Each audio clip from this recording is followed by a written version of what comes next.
Man dies by suicide inside HDFC Bank, September 9th, 2025. Young couple dies by suicide in separate incidents over family opposition, September 9th, 2025. BITS Pilani student dies by suicide, marks fifth case since December 2024. How hopeless shall a person feel to consider suicide? What might bring them to take that step? Is it loss, fear, grief, hurt? Emotions that we have all felt at one point. What then causes some to take their lives and others to continue persevering? Hi, my name is Kaya, and I fall in that category of those who have persevered. September 2nd, 2020. That was the day I lost my father to COVID-19.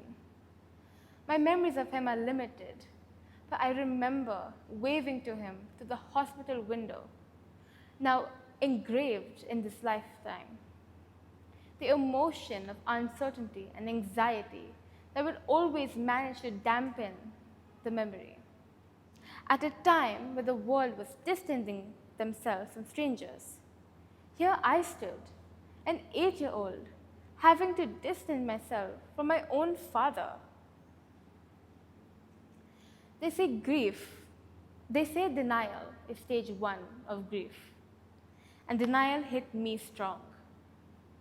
Till December 2020, I fully believed that this was a prank, that my father had gone to the Himalayas and would be back for my mother's birthday. That everyone was in on this prank. But my 8-year-old brain couldn't fully comprehend the unethical nature of this prank. But yet, a small part of me knew that this was my reality. Soon after, my mother's birthday arrived, and my father didn't. That day, my mother broke down and cried, and those tears washed away the veil of denial I had left in me, and brought me to realize that my father was gone. He was not coming back. Everyone around me was grieving, and me acting like this was a prank helped nobody. I wept that day. I wept for the loss of my mother's husband, for the loss of my father, my sister's mentor. It's just us now without him.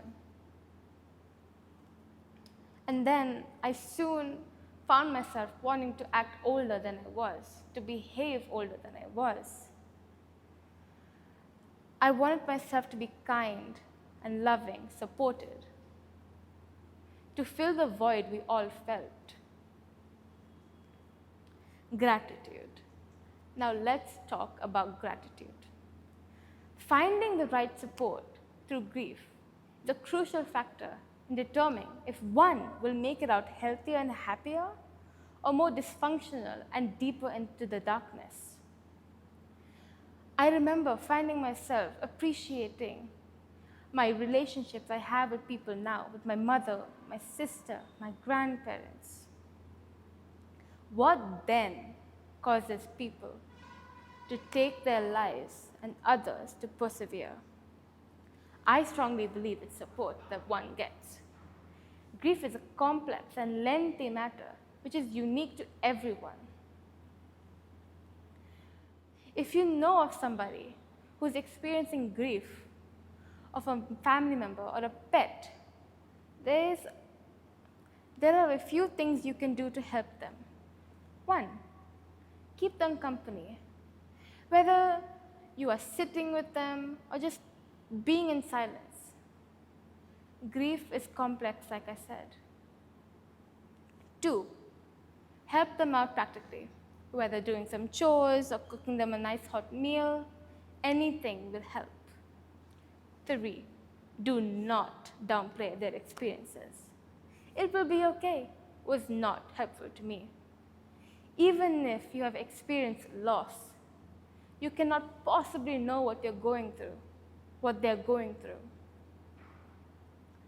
Now, the last thing I would like to say before I leave from here is, acceptance doesn't mean grief has ended. You may accept the reality, but the loss is felt from time to time. I do still miss my dad. I do wonder what would our bond be like. I do still cry sometimes, but I did and I still do accept he is gone. So be encouraged. You will learn to live with it. And might I be bold enough to say this, you will thrive with it. Thank you.